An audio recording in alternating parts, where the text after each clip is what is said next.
I hit the floor and I didn't even know what happened in the moments just before I hit the floor. I was working, stressful job, corporate, trying to fit in, square peg in a round hole. That was me. But I did it because that's what I was programmed to do. That's what I was trained to do. You know, Caribbean parents, they always tell their kids, go to school, get your education, get a good job, and stay in it for years, and then get your retirement at 65 and enjoy whatever time you have left. And that was the path that I was on.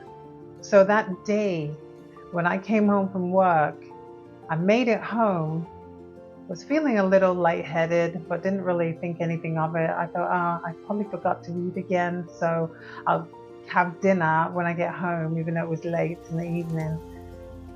And then the next thing I know, I hit the floor.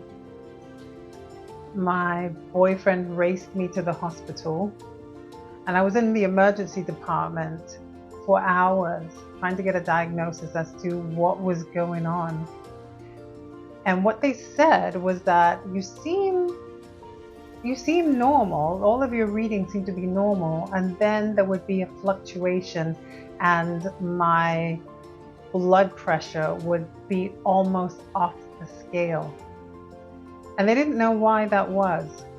And when I heard that I could possibly have high blood pressure, it just made my mind go right back to my mother and her difficulties and trying to control high blood pressure to the point where it was uncontrolled for most of her adult life. And she ended up having a devastating stroke at the age of 56. So at 56, her life was basically over. She wasn't able to do anything for herself anymore and couldn't talk, walk, feed herself, nothing at 56. And it devastated our family because my mother didn't look as if there was anything wrong with her.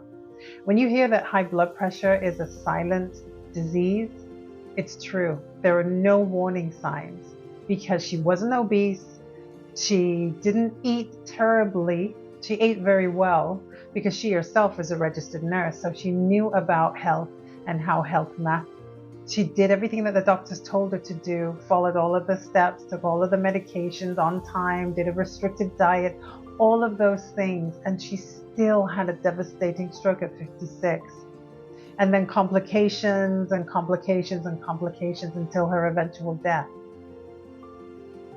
So in that moment, when I'm in the emergency room and hearing the emergency doctor telling me that I have high blood pressure, I could not believe it because I was much younger than my mother was at the time of her stroke.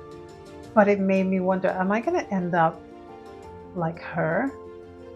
And that was really hard for me to even comprehend because I'd lived a life of activity. I was always active, ate really well, did track and field, and competed, and it was my life.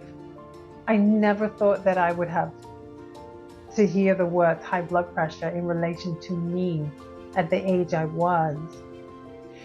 And in that moment, I realized I have to change something because I think I'm doing everything right, but something's obviously not right. And you know what it turned out to be? It turned out to be that I was not living a very healthy lifestyle the way that I thought I was. And when my mother had her stroke, I didn't know what I know now. It was after she had her stroke, and it just had me wondering, what was the missing piece?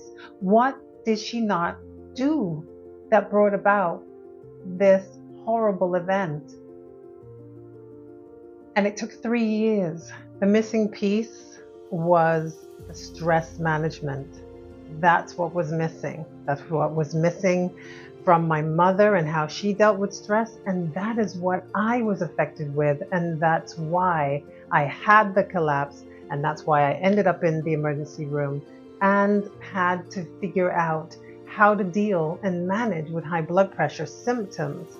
So when I realized that stress is such an important part of healthy lifestyles, and the fact that living with stress is one thing, but you have to learn how to manage stress. And many of us don't realize how stressed we are. We react to it, but the body pays the price. The body and the mind pay the price, because what ends up happening is your body becomes inflamed because of all of the cortisol running through your veins.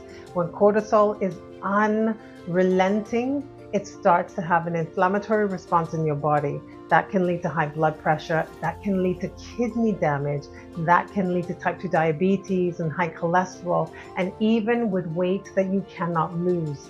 It's all about stress.